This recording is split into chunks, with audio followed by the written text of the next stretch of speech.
Bonjour, donc vous noterez que j'ai essayé d'améliorer des choses au niveau du son.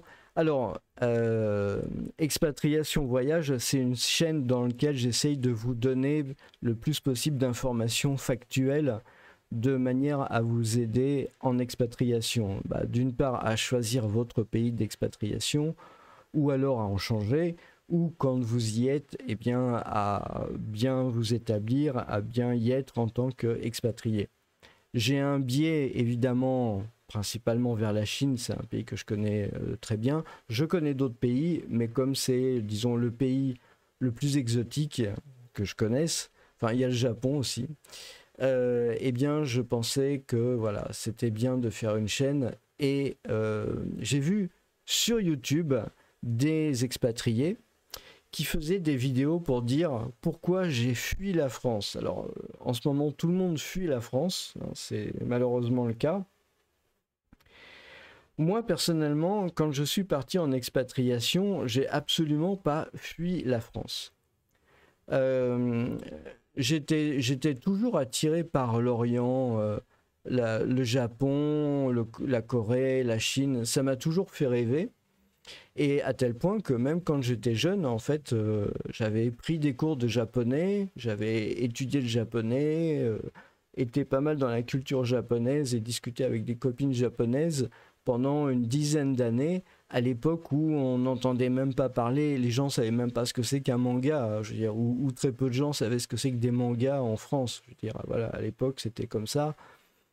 Les gens qui connaissaient le Japon, c'était assez restreint. Il n'y avait pas la Nipponomania qu'il y a maintenant, ni la Korea-mania qu'il y a maintenant avec la K-pop et ce genre de trucs-là, et Gangnam Style, hein, et puis les K, je sais pas quoi.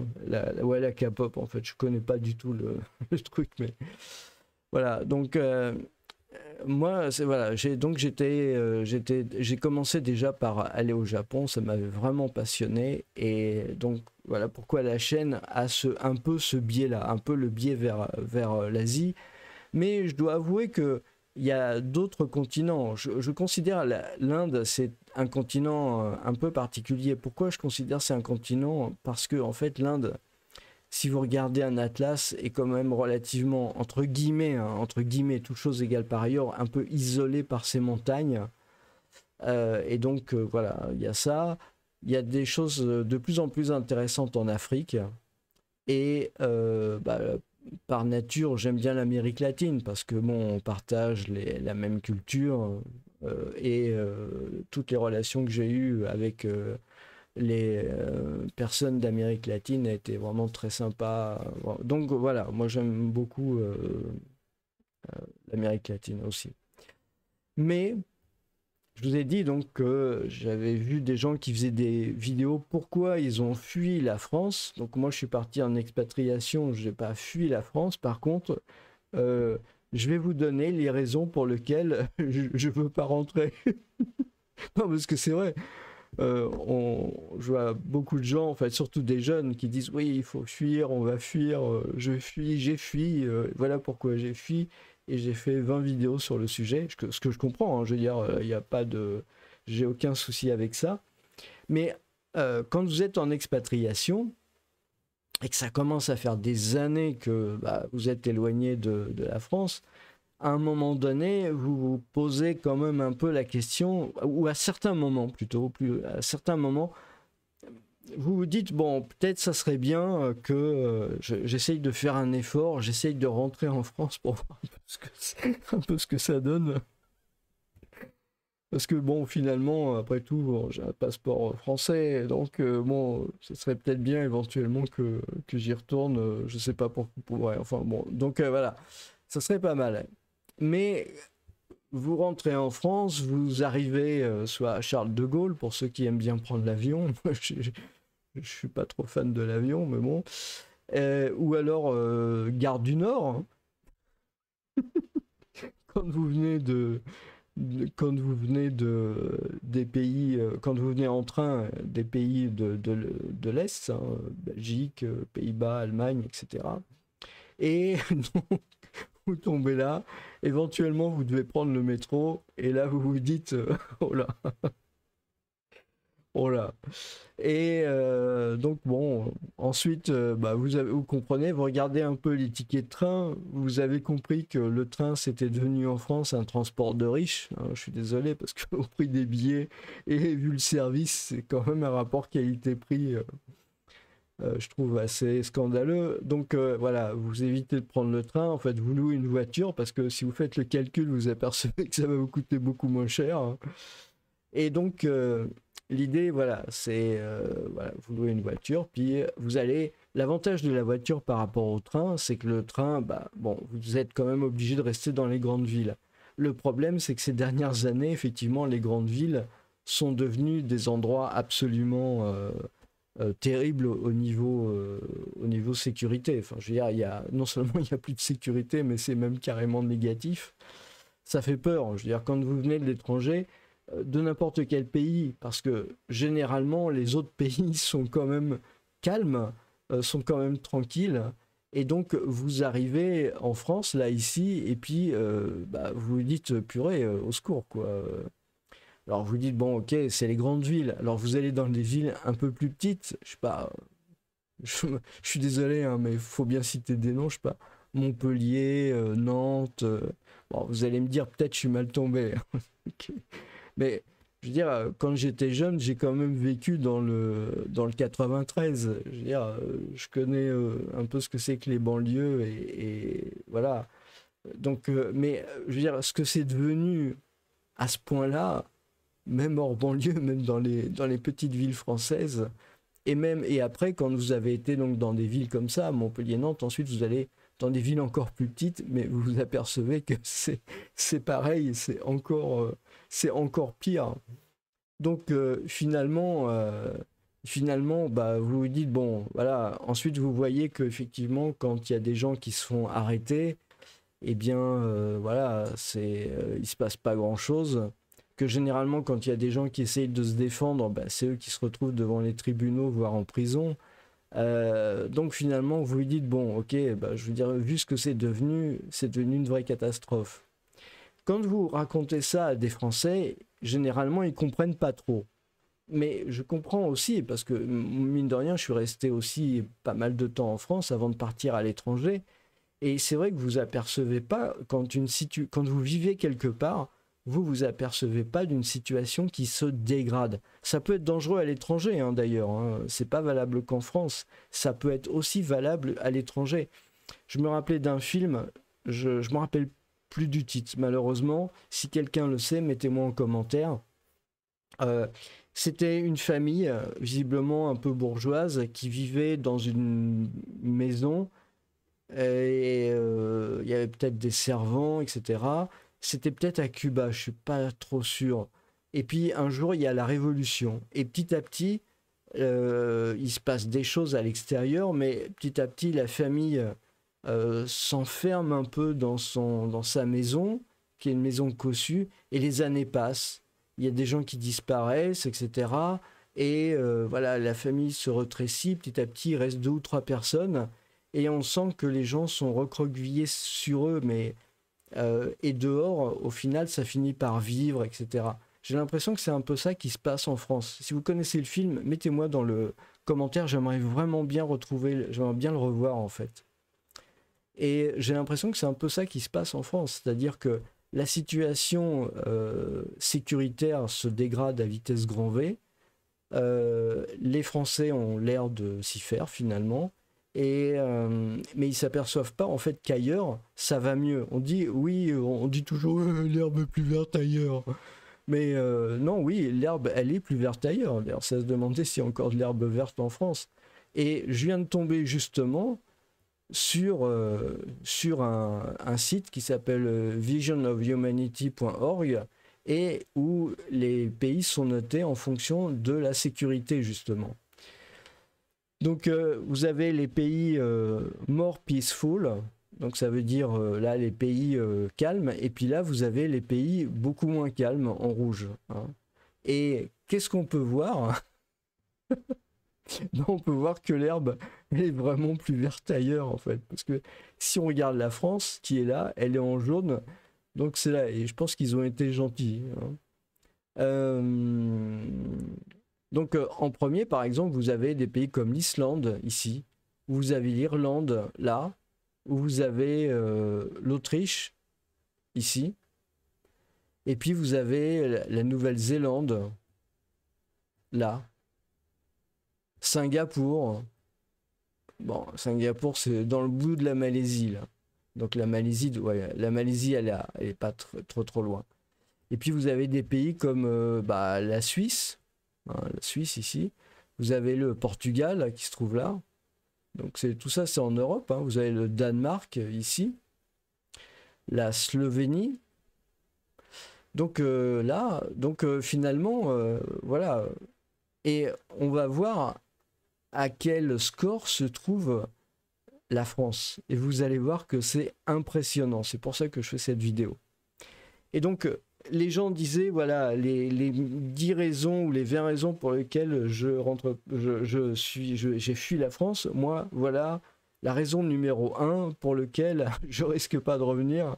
Et visiblement, c'est malheureusement pas demain la veille, puisqu'il y a encore eu une loi ou je sais pas, ou une décision. Hein. Vous n'avez plus le droit maintenant d'avoir un couteau sur la voie publique. Donc, même si vous êtes à la campagne, eh ben, c'est terminé, vous n'y avez plus le droit. Donc en fait, les gens qui viennent, on leur donne tous les droits, mais vous, les Français, les locaux sur place, là, c'est pieds et poings liés, et voilà, les autres ont le droit de se servir, il n'y a pas de problème, ça dérange personne, et si vous êtes contre, eh ben, ça va mal se passer pour vous. Donc moi, un pays comme ça, si vous voulez, il n'y a pas beaucoup de chances pour que je revienne. Et en plus, il faut quand même bien remarquer une chose, c'est que la Chine, elle est en jaune, là. Elle est marquée comme indicateur 2.10. Et la France, c'est 2.9. Ok. Mais si, je veux dire, je prends n'importe quel expatrié à témoin. Je veux dire, en Chine ou à Pékin ou à Shanghai ou même à Canton, je veux dire, moi, j'ai jamais eu le moindre problème. C'est pas le cas en France. J'ai jamais eu le moindre problème en Chine. Hein. Et j'ai jamais vu non plus le moindre problème. Enfin, quoi que si, c'est pas vrai. Faut reconnaître que si une fois. Mais voilà, sinon, enfin, on se sent beaucoup plus en sécurité dans n'importe quel quartier de Pékin ou Shanghai ou Tokyo ou je sais où. Même Bruxelles, hein, je veux dire, même Bruxelles en Belgique, où on dit qu'il y a des problèmes et tout ça, mais ça n'a rien à voir avec ce qu'il y a en France, je veux dire, mais carrément rien à voir du tout, quoi. On peut vraiment pas comparer. La Belgique, même Bruxelles, même dans les endroits qui craignent, c'est vrai qu'en ce moment, il y a un peu des problèmes, mais il n'y a pas le même niveau de tension permanent qu'il y a dans les villes françaises. Pas du tout, quoi. Ça n'a rien à voir. Donc, ici, si vous regardez, vous avez le ranking. Donc vous avez un certain nombre de pays. Et puis vous allez voir la position de la France. Donc voilà, vous avez le Canada. Alors il est possible que ça soit... Bah voilà, la Belgique. Belgique, 16e. Le Japon, 17e. Oui, bah, c'est vrai. Hein, je veux dire, il n'y a pas de problème. L'Allemagne aussi. Hein, enfin, je veux dire, que voilà. On est... 30e, il n'y a toujours pas la France. Il y a la Pologne, il y a l'Italie, il y a le Royaume-Uni, il y a la Grèce, il y a l'Albanie, il y a le Vietnam, il y a Taïwan, il y a Madagascar, il y a la Mongolie. Vous voyez, on est déjà à la 50e position hein, sur la liste. Hein. 50e hein, depuis le début. Là, hein. Vous voyez, hein, 50e. Et vous n'avez pas rêvé, il n'y a toujours pas la France en fait. Hein. Il n'y a toujours pas la France. Hein. L'Uruguay, Serbie, le Ghana, le Kosovo, vous vous rendez compte? La Zambia, le Costa Rica, vous vous rendez compte? Dans tous ces pays-là, en fait, vous vous rendez compte que c'est more peaceful qu'en France, en fait. Hein. Donc quand on vient vous dire, oui, l'herbe, on dit que l'herbe est plus verte ailleurs, mais bah ouais, bah voilà. Hein. Le Chili, la Tanzanie, la Jordanie, je sais pas, vous avez vu, hein, la France ça n'a pas encore apparu et vous avez la Jordanie en ce moment et la Jordanie elle est là quoi, je veux dire bon. le Libéria, Chypre, le Cambodge. Ouais, vous allez au Cambodge, il y a moins de problèmes qu'en France, quoi. Le Tadjikistan. Je sais pas si vous vous rendez compte, hein. L'Angola, le Paraguay, la Tunisie, l'Arménie, la Thaïlande. Il y a quand même... Bon, c'est quand même des pays où on entend parler de problèmes, de troubles, de choses comme ça. Mais vous remarquez, hein, là on est à l'arrivée à la 77e position, il n'y a toujours pas la France. Je dois avouer que j'ai cherché plusieurs fois avant de trouver. J'y croyais pas, mais il fallait absolument que je vous montre, quoi. La République de Kirghiz, je sais même pas où ça se trouve, le Maroc, le Malawi, le Népal, le Bahreïn. 82e position, hein. La France, elle est toujours pas là, hein. Ah, victoire, on est là, 87e position. 87e position. Je sais pas combien il y a de pays dans le monde, mais je sais pas si vous vous rendez compte, hein. More peaceful country in the world. Ben, on n'est pas dedans, hein. Non seulement on n'est pas dedans, mais on fait même pas partie du top 3, du top 5, du top 10, du top 20, du top 25. On est quand même dans le top 20, quoi. Alors, je sais pas, par exemple la Chine, parce que ils l'ont mis en jaune. Alors peut-être il y a l'Inde, bon c'est des pays pauvres, hein, quand même, donc bon, voilà, on peut s'attendre à ce que ça soit pas très peaceful, effectivement. Je pense que la Chine, ils ont dû mettre des Israël 155. C'est marrant, je vois pas la Chine. Je ne vois pas la Chine. Où est-ce qu'ils l'ont mis? La Chine, 89. Ouais. Ouais. Non, mais en fait, ce qui a dû se passer, c'est que pour la Chine, ils ont dû mettre les trucs genre les Ouïghours, etc. dedans. Donc, je pense que voilà, ça doit être ça. Mais vous vous rendez compte, enfin, je veux dire, c'est un truc de fou, quoi, en France. Et ça se voit, quoi. Je veux dire, par rapport à tous les voisins européens. C'est quoi ça? La Serbie, elle est même pas dans l'Union européenne, la Bosnie-Herzégovine non plus, la Russe non plus, évidemment, la Moldavie, je pense pas.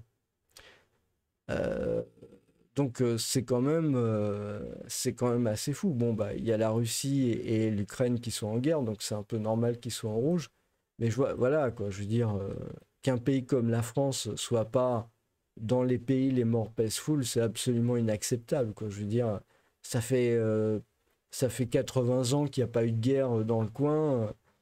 Ça fait je sais pas combien de temps qu'on n'est plus en guerre. Enfin, je veux dire, c'est absolument hallucinant de voir que notre pays en est tombé à ce niveau-là, quoi. Je veux dire, c'est hallucinant, quoi. Et puis, voilà, donc, si vous voulez une des raisons pour ne pas revenir en France, eh bien, malheureusement, c'est quand même la raison principale. Il n'y a pas de raison de vivre avec la peur au ventre, il n'y a pas de raison d'aller travailler avec la peur au ventre, il n'y a pas de raison de descendre en bas de chez soi avec la peur au ventre, sachant que si jamais vous vous défendez, vous allez retrouver devant la justice, vous serez condamné. Ça, c'est absolument inacceptable, c'est révoltant. Et donc, je crois le mieux, c'est effectivement, c'est bien dommage, mais comme vous pouvez vous en rendre compte, pour ce qui concerne la situation sécuritaire, eh ben si, c'est beaucoup mieux ailleurs, et non seulement c'est beaucoup mieux ailleurs, mais c'est beaucoup mieux dans beaucoup d'autres pays, en fait. Donc voilà.